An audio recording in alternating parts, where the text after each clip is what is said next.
Bismillahir Rahmanir Rahim. Alhamdulillah. All praise is due to Allah. We praise Him, we seek His help, and we ask Him for guidance. Dear brothers and sisters, today we are talking about one of the most powerful words in Islam, Taqwa. A word that Allah mentions again and again in the Qur'an. A word that is not about appearance, not about titles, but about the state of the heart. So, what is taqwa? The word taqwa comes from the Arabic root waqa, which means to protect yourself. So, taqwa means to protect your heart and actions from anything that displeases Allah. The great companion of Rasulullah SAW, the Ali bin Abu Talib radiallahu anhu, beautifully defined taqwa.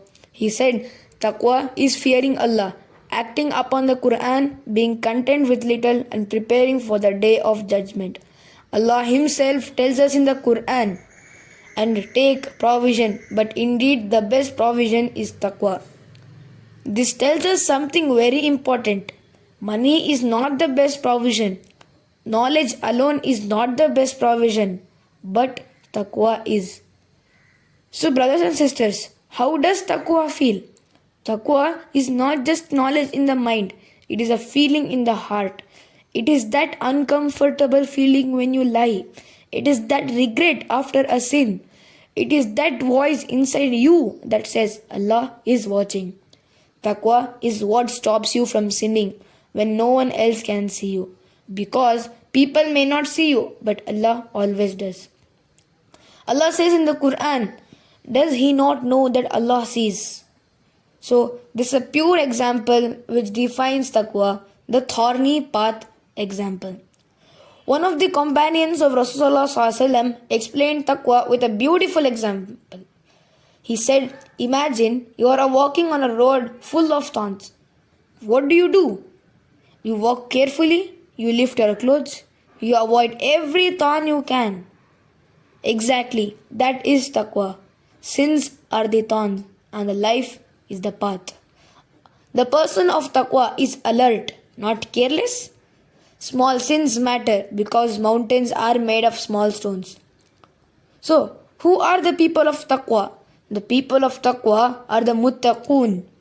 Allah describes the Muttaqoon in the Qur'an. Indeed, the most honorable of you in the sight of Allah is the one with the most taqwa.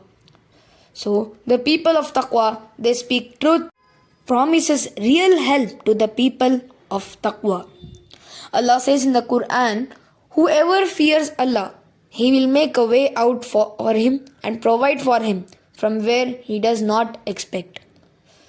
So, taqwa brings ease in hardship, light in confusion, protection from sin, peace in heart, and most importantly, Allah says in the Qur'an, indeed, Allah loves the people of taqwa.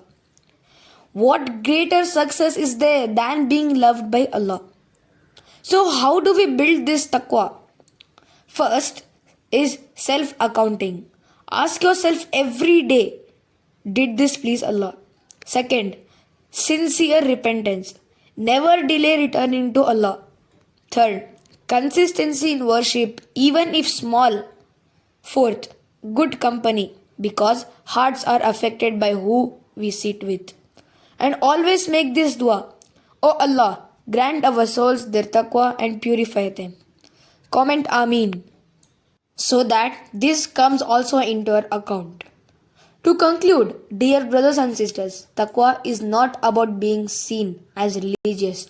It is about being sincere when no one is watching. It is the shield of the believer. It is the light of the heart. And it is the path to Allah's pleasure. May Allah grant us true taqwa, purify our hearts, and also us to meet Him with the hearts that are sound. Ameen. Please comment how do you feel about this video, and also comment Ameen that this dua comes also into your account. Share and subscribe to your dear and loved one so that this acts as a sadaqah jariyah.